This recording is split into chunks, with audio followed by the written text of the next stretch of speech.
Basya, wawa naman. Wawa ka, Basya.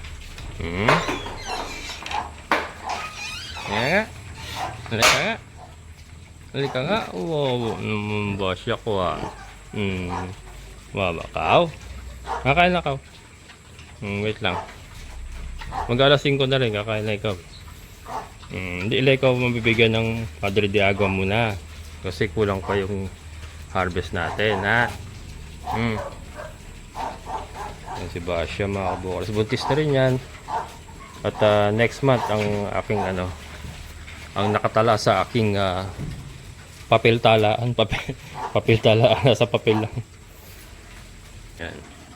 Ito maganda rin talaga itong pagpuna ng ng gagawing breeders. Si Basya. Plano ko nga either kay Kimberly o dito sa ngayon. Kasi gusto kong gusto kong mag-expand ako ng mga 6 pang butas. Ganito, ilan to? 1, 2, 3, 4, 5, 6. 6 to eh. 6 sa may 12 tayong butas.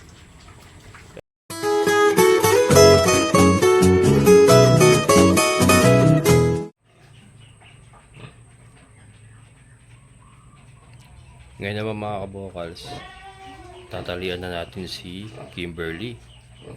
Yan, ito pong ating mga big ngayon as of October 7 ngayon ay nasa 27 days na po sila. Ayan, so tatalian na natin para maturuan na natin sila ang kumain. Magbibigay-bigay na tayo ng pre-starter. Kabibilog ng mga kabokals. At si napansin nyo si Kimberly ay medyo namamayat na. So yan, tatalian muna natin siya para hindi niya maabot yung pre-starter na ilalatag natin. Yan.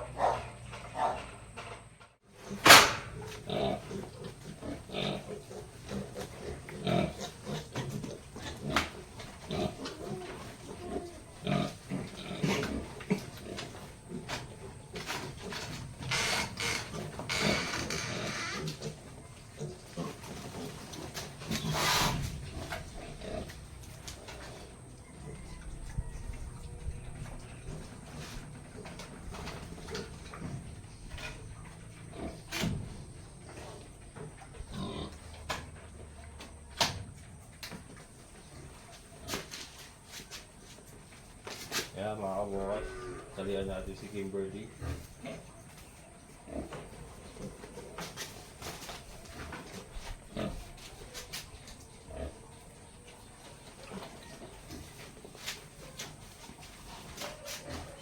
So ito lang yung style natin mga kabukas. Kasi itong isang kulong wala naman ginagamit natin. Wala naman tayo mga farrowing pen na may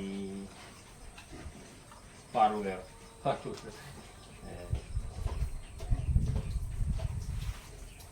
Kasi pagka hindi natin siya tinali, ubusin lang niya yung yung pre-starter feeds. Pre-starter tayo mga kabokal sa binibigyan natin. Pre-starter.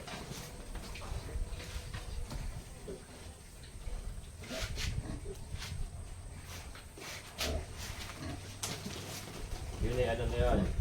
Hanggang sa may walay na, hanggang sa may benta na sila, pre-starter sila, and then bahala na yung mga nakabili na mag-transition.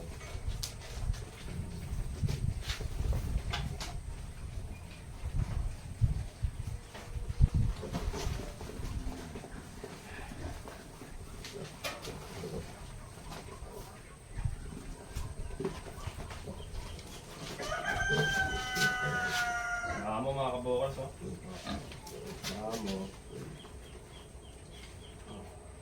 Kaya madali ang handling sa kanila. Kasi hindi sila agresibo.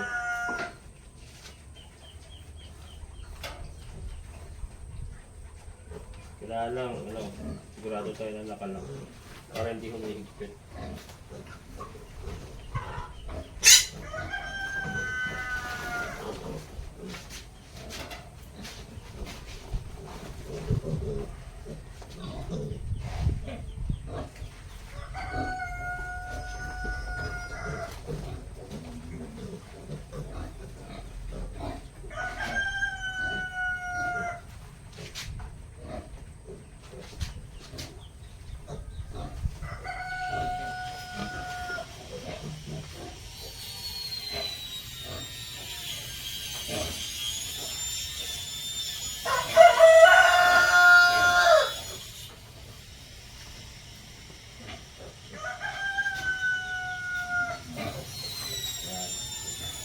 Kung may clearance naman yun.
Ayan, so nilinisan muna natin para mailatag natin mabuti yung yung kanilang feeds.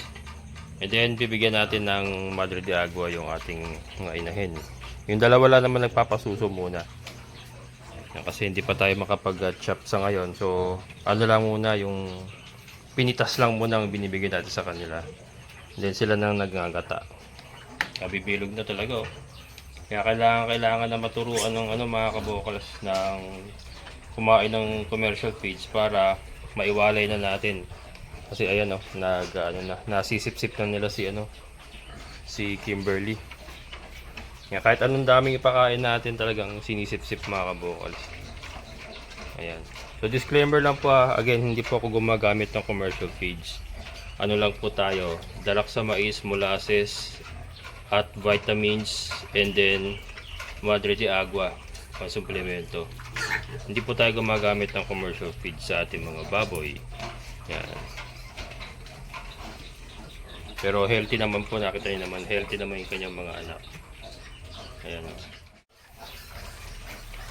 Ayan. Kabibilog na.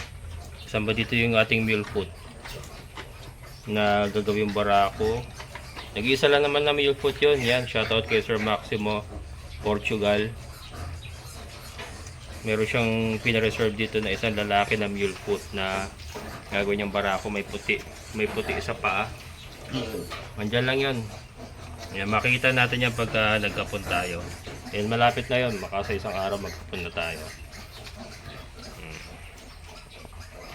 So yan, medyo patuyuin ko lang muna and then bibigay natin yung free starter.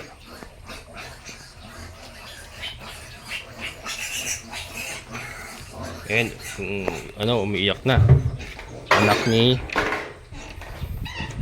Yung anak ni Kimberly, hindi. Ni Tricia, ayun oh. Nugasan ko rin kasi magbibigay tayo ng Madre de Agua kay Tricia. Yan sila, bumibilog na rin oh. Yan. Yan po si Tricia. Mamaya, wait ka lang. Gusto mo Madre de Agua? Gusto mo Madre de Agua? Bait din mga kabokals oh. Tricia ko yun eh. Patuloy lang natin konti. Ayan mga kabokals, so magpapakain na muna tayo ng Madre de Agua. Dito sa dalawang nagpapadede muna. Sa kanila lang muna.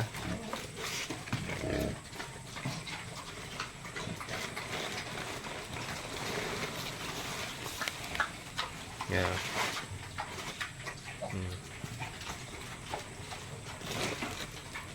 Ito kay Kimberly. Malakas naman kumain si Basya nung darak sa mais. Saka may vitamins mula sa. Wala ano pa eh. Hindi pa makasibol mabuti yung ating mga Madre de Agua. Ayan. Ayan po. Doon ito mga kabukals, ipapakita ko sa inyo yung aking sistema ng pagtuturo ng pagkain ng mga piglets. So ito nga ay nasa 27 days sila ngayon. Ang ating target release date ay October 24. Ngayon po ay October 7. So may ilang araw pa tayo para sanayin sila. So ito nga ang ginawa natin kanina, tinali natin yung ating inahin na si Kimberly. Para hindi niya maabot, dito natin ilalatag yung mga feeds yan malayo sa nanay. Para hindi niya abutin at ubusin lang yan. So ang ginagamit ko mga kabokals, ito. Bumibili lang muna ako ng per kilo. Kakain ka na mamaya. Yeah, kakain ka na rin naman. Kasi magpapakain na rin naman ako mga kabokals. Kaya hindi ko na binigyan itong dalawa, si Basya at saka si Canor. Ang priority muna natin sa Madre de Agua sa ngayon ay yung dalawa natin nagpapadede. Ayan. Sila muna. Kasi nga, limitado pang ating supply ng Madre de Agua sa ngayon. Ito si Canor. Brother! So ito mga kabokals, papakita ko sa inyo. Let's open the close. Open the close. Let's bing bing bing. So meron tayo ditong per kilo lang muna binibili ko. Per kilo lang. Ito pre-starter mga kabukals. Iba po yung starter Teka. Yan, hirap buksan eh. Yan, bumili lang muna ako ng 2 kilo na hog pre-starter. Yan. Iba pa yung starter. Yung starter, yun po yung susunod sa pre-starter. Ayan. So, ito ang sistema natin. Maglalatag lang. Sa ngayon, konti lang muna. Kasi hindi pa nila papansinin yan. Ayan o. Kailangan maamoy muna nila yan. Ganyan lang muna. Hindi tayo magbibigay na marami. Ayan. Aamuyin nila yan mga kabukal. Saka nila titikman-tikman. Ayan. Pero hindi pa nila talaga kakainin sa ngayon yan.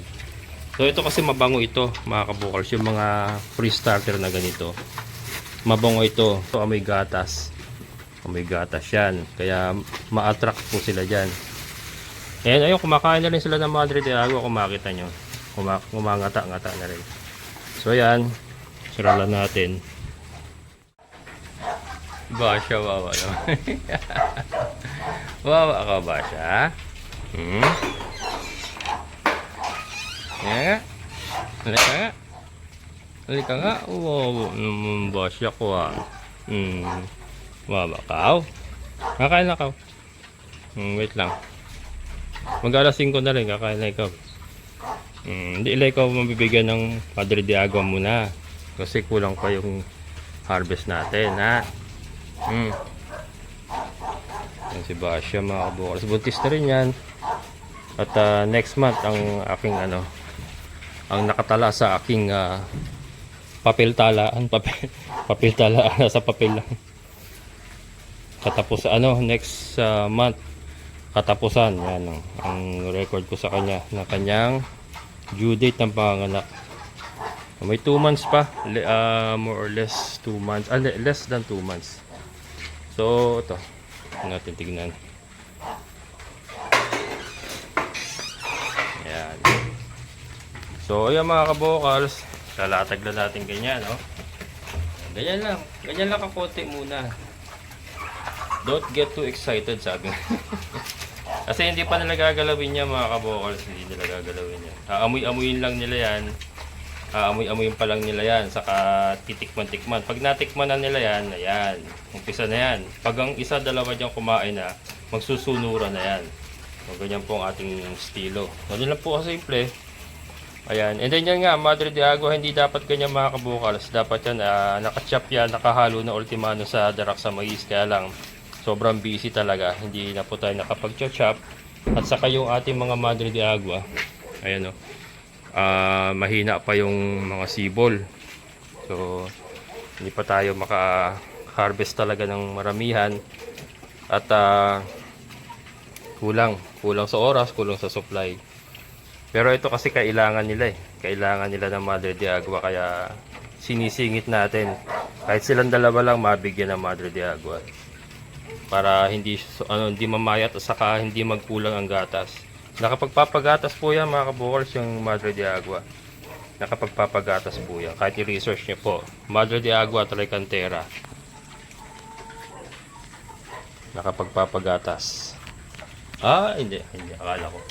Parang kamukha nung kay Sir Ayu. Hindi ko makita yung kay Sir dito na Basta meron ito yata. Mule foot na Mule foot na lalaki na ito yata. Ito ba? Ito nga. Ayan nga. Ito nga sir. Ayan Mule foot yan. Mule foot na barako. Gagawing barako. May medyas. Ayan. Ganda. Tignan bilog. Sir Maximo. Ayan. Shoutout kay Sir Maximo Portugal. Nagpa-reserve ng isang lalaki. Gagawin niyang barako. Mule foot na may medyas. Ayan. Napakaganda pong breeding material niyang itong mga kabukals. Kasi pantay-pantay. Halos sila. Pare-pares ng laki. Wala po na bansot. At bilugan lahat. Quality mga kabukals. Quality. Third parenting yata. Third niya. Pangatlo. Kasi yung una Mami Pies Tapos pangalawa 12. Ito ngayon 8. Ang kanyang anak. So, 'di ba? Maganda yung parent stock, kumbaga. Kasi marami siya magkanak, and ang bibilis lumaki. 27 days mga kabukals, ganyan na agad ang katawan, no. And ngayon pa lang sila mag-uumpisa maggatas. Pre-starter, di ba? Magkakapon ako siguro sa Makalawa. Ayan, kasi alis na naman ako bukas, pupunta ako sa partner uli. Pagka okay na kasi siya na hindi na kami let's say hindi na masyadong pupunta sa doktor, dadalhin ko na rito si partner mga kabukals para mas matutukan ko yung mga alternative na gamutan. Ayan. Pero sa ngayon kasi kailangan dun siya kasi mas mabilis ang mobilization dun eh. At saka para mag-guide pa niya si Naneng at yung bago nga nating kasama sa bahay na nag-aalaga kay mama. Para mag-guide pa niya. Ayan. Mga babae, quality rin mga kabukal. Ayan.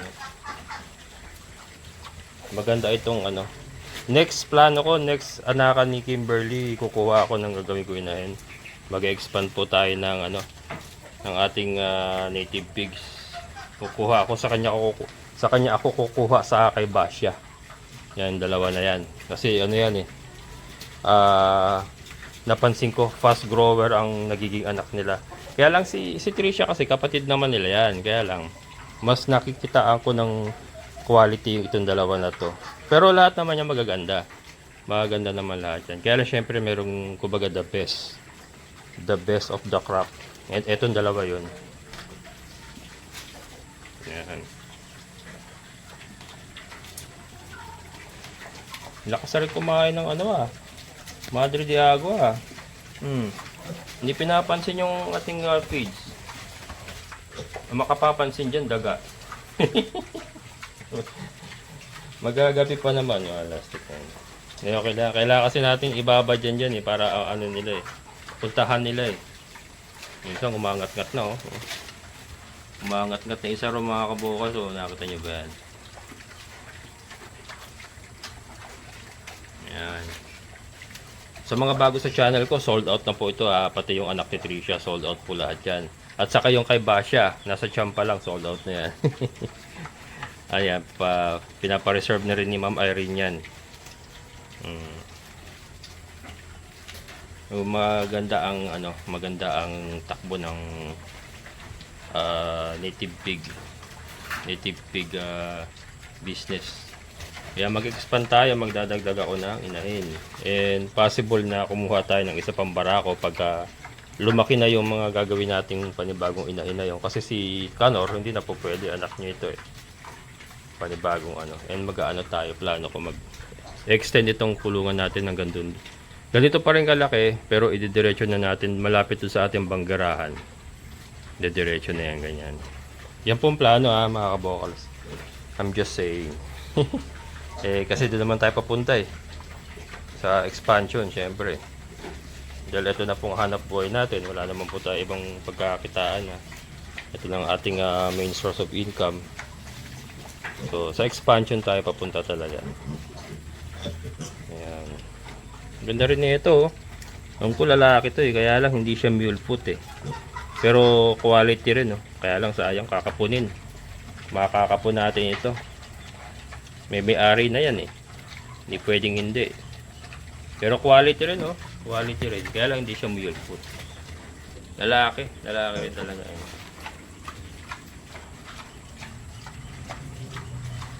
Yan. Ang gusto kasi ni Sir Maximo mule foot nga na gawing barako na may medyas.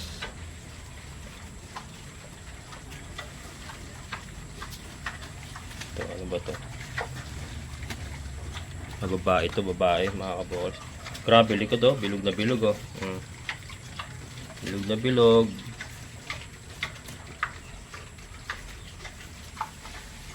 Hindi nyo pinapansin yung pizza. Maayot na mga kabokals Kaya kailangan matuto na sila Ito kasi pag lumakas na kumain ito, kahit wala pong 45 days, basta malakas na kumain, nililipat ko na rito sa kabilang ulungan yan. Hanggang sa mabenta na sila. 45 days kasi ang release date ko. Kaya gusto ko 45 days bago ko pakawalan. So ito 27 days sila ngayon. Let's say natuto silang kumain or malakas na silang kumain by 38 days nila. Ipo-pull out ko na yan para hindi nila masagad yung nanay nila. Sasagarin nila yan eh. Sasagarin nila yan mga kabokals. Para makapagpay ka na ultimano si Kimberly. 38 days, 39 days. Kasi ngayon 27, kaya yan. Maiwawalay na natin ito ng mga ganun. Tapos ano pa, sasanayin pa natin ng mga ilang araw up to 45 days bago ko i-release doon sa mga may-ari. So yun pong ginagawa natin. Ito practice ko lang to mga kabokals ha. Wala naman po ditong standard yung mga table pa na ganiting days dapat pakainin ng pre-starter, ganitong days dapat kapunin, ganitong days dapat iwalay sa nanay. Ako kasi ang style ko, tinitignan ko kung pwede na ba o hindi. Wala akong table, wala akong standard na mga formula. Walang ganun. Come as I go, parang ganun. Go with the flow. Kasi minsan hindi po pare-parehas ang labas ng biik eh. Merong mahina, merong mabagal mag-progress, mga ganun. So, ang pagwawalay ko at ang pag-introduce ko ng mga katulad yan, pre-starter at saka yung pagkakapon, depende po yun sa progress na nakikita ko sa mga biik. Wala po tayong sinusunod na ano. Sa akin lang po yun ha. Sa akin lang po yun. Siyempre, iba-iba po tayo ng estilo. Ako kasi, ano lang ako, yung gusto ko yung kung ano yung nakikita ko, doon ako magbabase. As long as pasok pa rin naman sa time frame na 45 days to 50 days na maibenta mo sila. Pasok pa rin naman yun. Yun lang naman importante doon. Pwede mo laruin kasi yun within that span of time na 45 to 50 days. Pwede mong laruin yung mga pwede mong gawin katulad yung pagpapakain, pagtuturo ng commercial feeds, kakapon, pagwawalay sa nanay. Pwede mo laruin yan within 45 to 50 days. Nasa inyo po yan. Ako ganon na mga kabokals. Disclaimer lang po. Sa akin po yun ha. Hindi po natin alam ang estilo ng iba. Siyempre. Sinasabi ko lang naman yung akin lang naman. Yan. Nakasa rin kumain talaga ng Madre de Agua. Silipin natin muna si Tricia. At ako ay magpapakain na uli. Alas 5 na yata. Basya. Ito si Basya na mayat ng husto mga kabokals ito. Ito talagang sumobra payat niya noon na said siya ng mga anak niya kasi hindi ko kagad na naiwalay. Hindi ko kagad naiwalay sa kanya yung mga anak niya. So talagang nasaid siya. Pero ito nakaka-recover na rin. Pero kung may Madre de Agua pa sana na isasama sa pagkain niya, mas maganda sana. Kaya lang again, kinapos nga po tayo. So, si Tricia. Si Tricia, hindi naman masyadong namayat yan. Kaya mabilis din naka-recover ang kanyang katawan. Ganda na rin mga anak niya. Kabibilog na rin.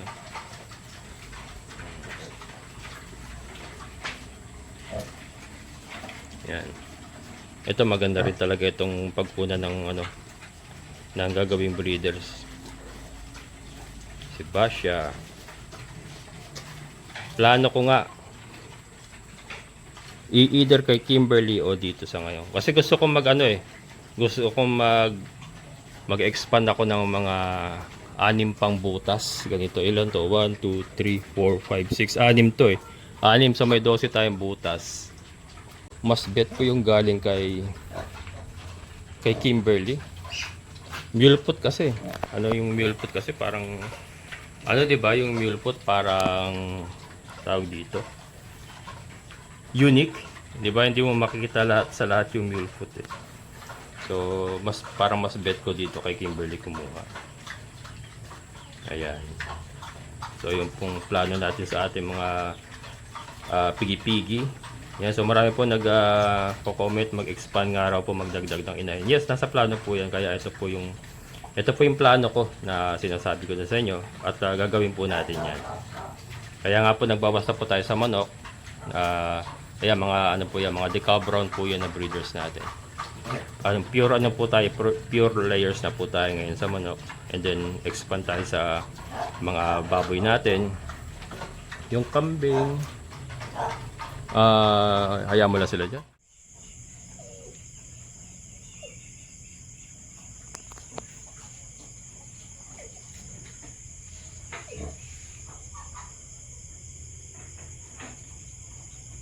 Kaya mga kabokals,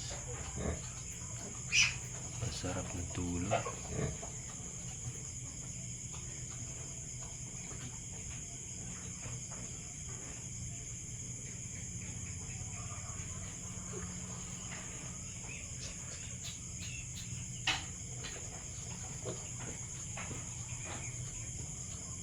Para silang isang pamilya na nagsisiksikan sa isang maliit na bahay. Ay, nagising na. Patong-patong yun. Grabe pigi nito isa. Labas na labas yung pigi mga kabukas. So yan mga kabukals, yan pong ating update sa ating mga Yoba Bobs. And yun po ang ating plano. Ayan. And ito mga kabukals, so, yung nilatag kong pigs kanina. Oh. Kinutkot na nila. Ayan na. Kinutkot na nila mga kabukals. Ibig sabihin na natikman na. So ayan, ano na yan mga kabukals, sunod-sunod na yan. Natikman na nila eh, hahanap-hanapin nila yan. Ayan. Ayan mga kabukals. Bakit umiiyak yung isa?